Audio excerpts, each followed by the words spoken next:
welcome everybody. My name is Carol Bideau and I'm the producer of National Lampoon's Counterintelligence. And I'm here today with James Farwell, the prolific writer and somebody who I've really enjoyed working with in the last few years. So James, introduce yourself and let the world know about you. I'm James Farwell, and I'm the author of this screenplay. Carol has been a great asset in my life. She's managed to keep me off the streets and out of jail, for which I'm eternally grateful.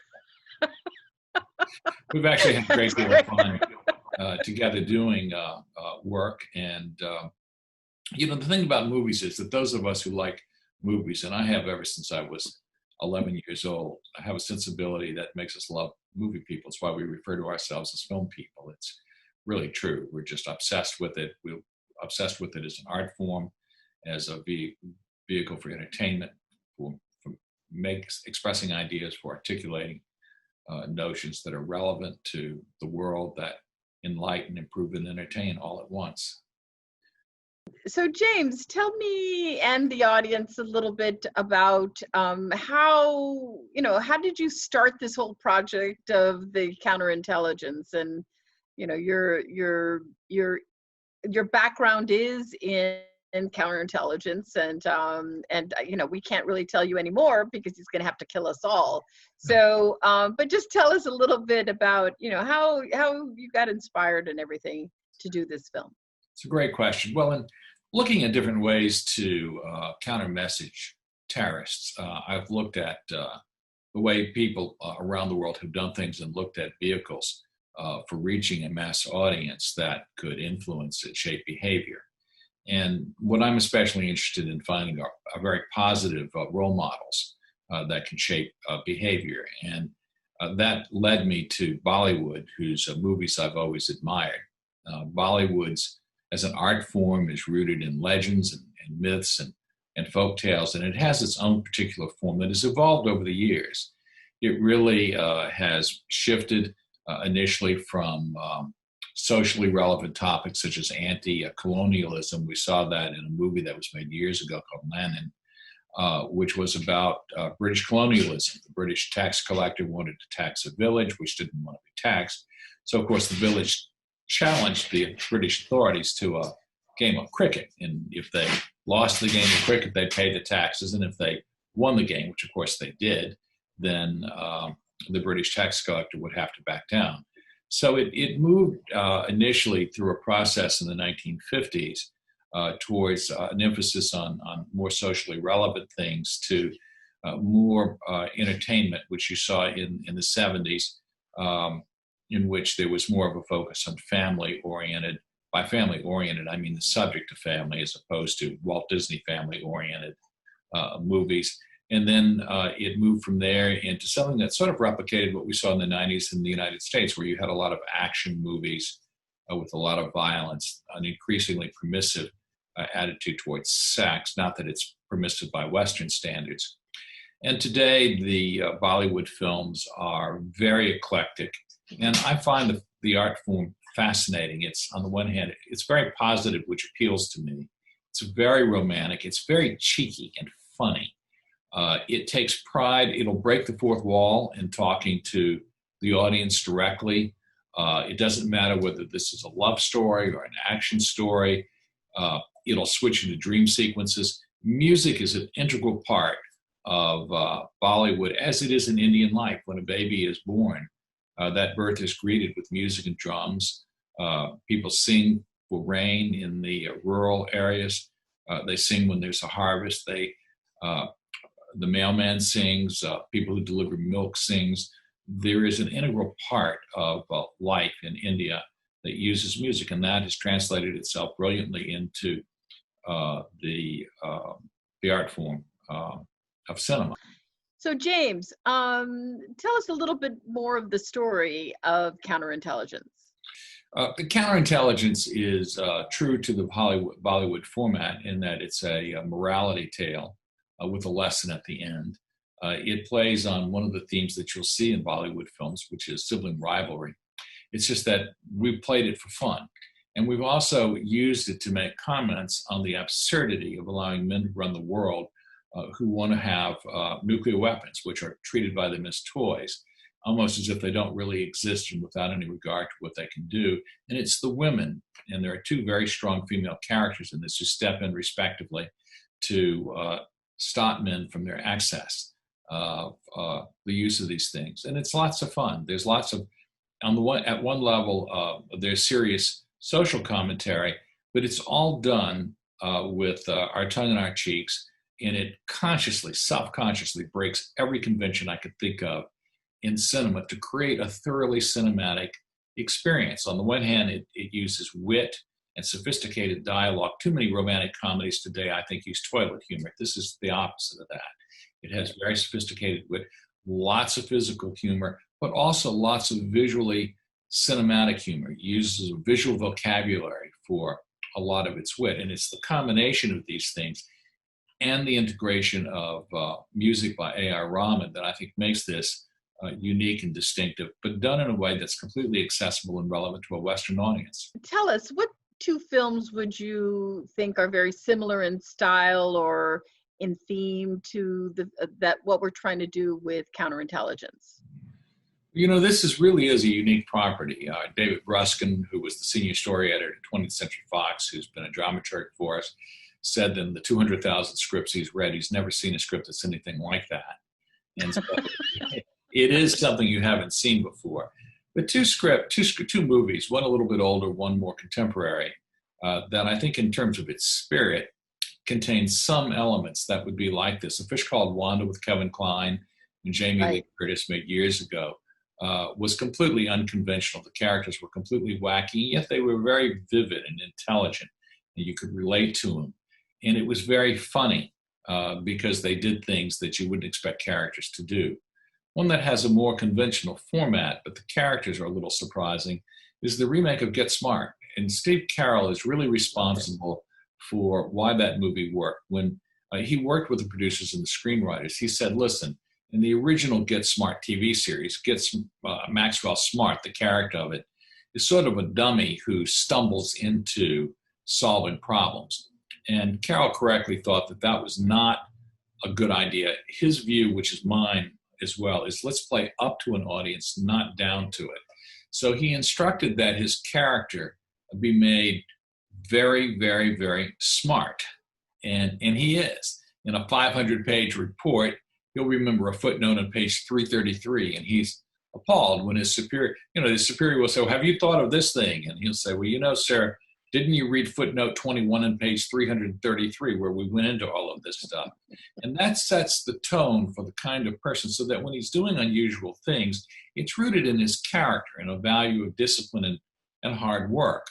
And Anne Hathaway is really the foil that plays off against him. And that's a movie in which I thought that she did this very well. And the movie works partly because although there are wacky elements to it, they're intelligent.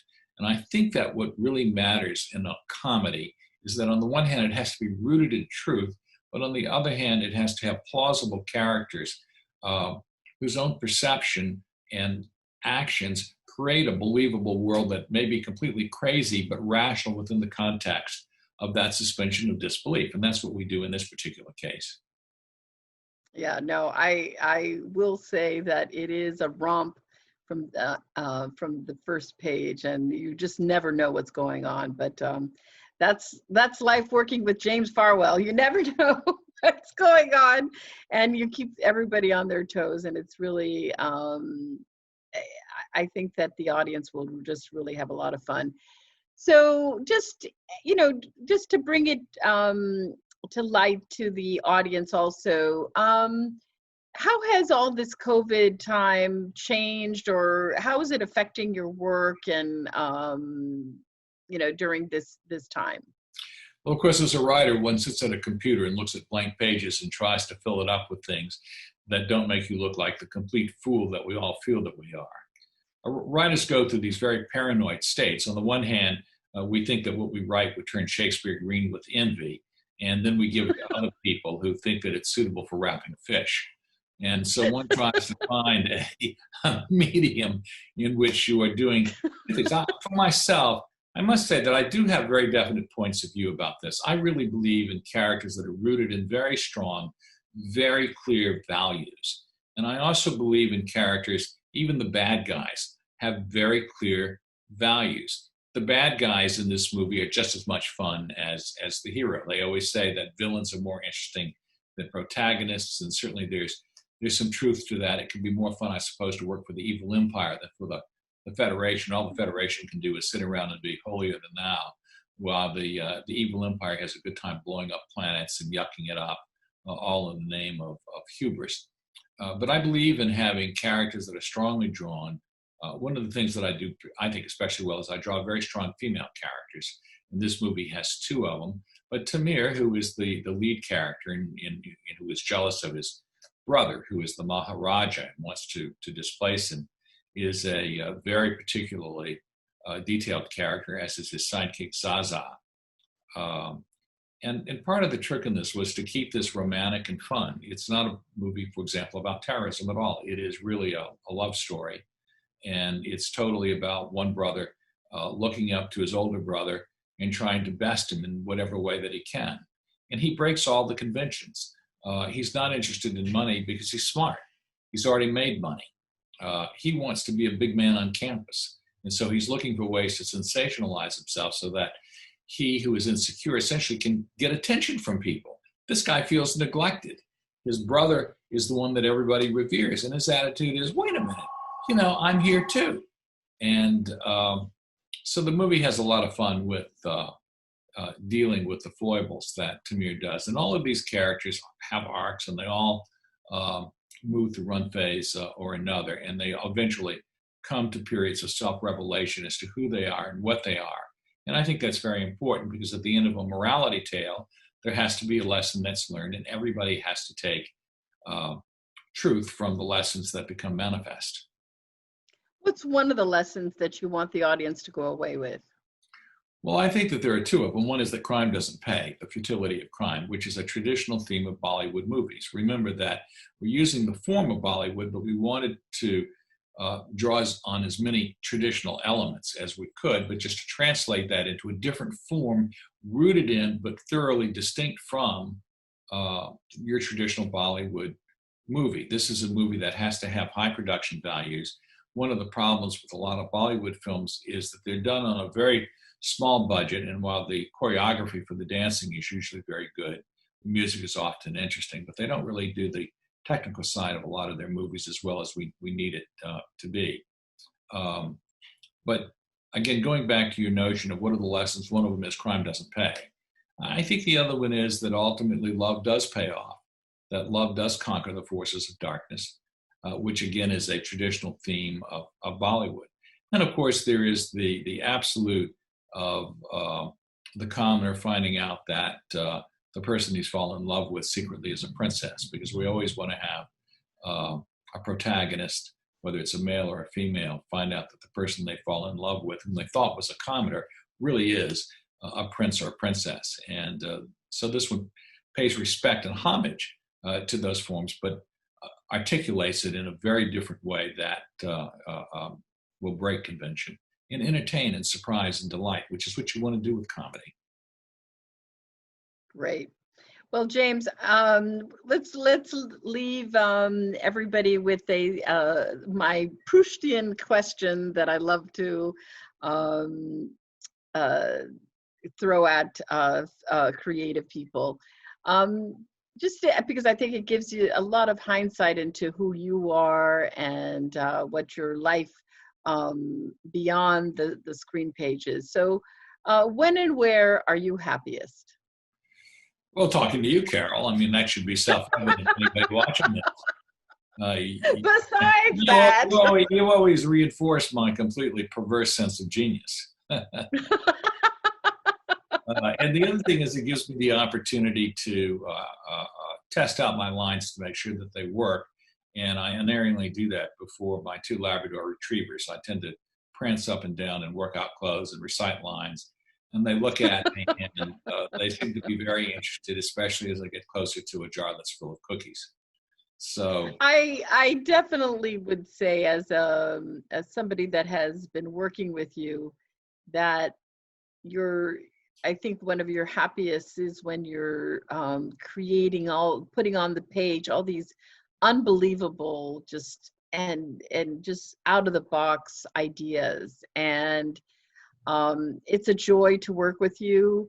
And our other partners in this, Jerry Daigle, Frank Hart, and Shandu Shah. And I thank you and Bella Productions for taking me on this wild ride. And we hope to take the audience on this wild ride with us very, very soon. So thank you, James. And we'll continue this conversation in the next phase of production. Well, thank you. Before I leave, I do want to say one thing, and you've touched on it, and that is that this notion of auteur filmmaking is a fantasy. One of the reasons I think that this screenplay turned out to be as good as it is that I had a lot of help from you, from Jerry, the other producers, from David, and other people and other friends in the business who read the screenplay, made a lot of detailed suggestions, and we improved it through doing that. The performing arts requires a team effort, and you asked me what I enjoy so much. One of the things that I love about the performing arts is that it is a team effort, and if a product at the end, a work of art at the end, achieves a very high level of achievement, it's because a lot of people with a lot of talent unceasingly contributed to it, insisted that it be the best that it could be. And I think that's why this works. It's why I've written, as you know, an opera that's going to open in the West End in London next year, which is also a comedy. And it's really a play with opera music instead of show tunes, magic instead of dancing. And there too, I again had lots of help from incredibly brilliant people. It'll be a great opera. It's an opera, but we won't brand it that way. But it's the same thing here. You've been great, but everybody on this team has contributed in different ways. And I think that's the difference between success and failure, both in life and in the creation of counterintelligence, which I think is fun. And I think that people will enjoy. I hope that they will anyway. I'll probably hide on opening night just in case they don't. And then courageously step forward and take credit with a smile and a wave, put the sun in my face and a cool breeze at my back in the event that they do like it. They'll enjoy Thanks it. for having me aboard. Yeah, no, it's I think that this is really a lot of fun for me, and I just wanted to share part of what we do on a regular basis is just chat and talk about the scripts, and again I thank you, and we'll continue these conversations more. Thanks, James. All right, bye. Bye.